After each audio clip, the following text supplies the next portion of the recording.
Pregnant ladies అందరికీ ఈ విషయం మాత్రం తప్పకుండా తెలిసుండాలి.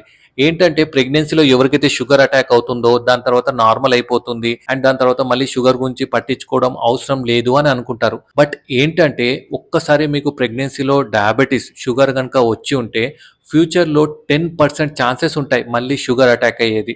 అయితే దానికి అట్లా రాకుండా మీరేం చేయాలంటే ప్రెగ్నెన్సీ తర్వాత 1-3 మంత్స్‌లో ఒక్కసారి షుగర్ టెస్ట్ అనేది చేపించాలి. అదే కాకుండా ఎవ్రీ 1-3 ఇయర్స్‌కి ఒక్కసారి షుగర్ పరీక్ష అనేది చేపియాలి. అలా చేపిస్తే ఏమవుతుందంటే అసలు మీకు షుగర్ ఉందా? లేదా? లేకపోతే మీరు ప్రీ డయాబెటిస్ ఉన్నారా? లేకపోతే అసలు మీరు నార్మల్ లెవెల్స్‌లో ఉన్నారా? లేదా?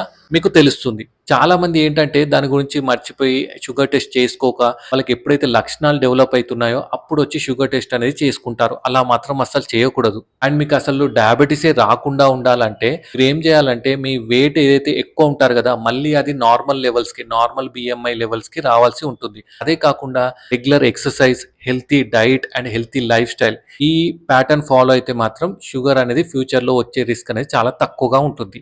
ఈ విషయం చాలామంది ప్రెగ్నెంట్ లేడీస్‌కి తెలవదు. ఈ వీడియో ఫార్వర్డ్ చేయండి. అర్థమైంది గదా! Thank you.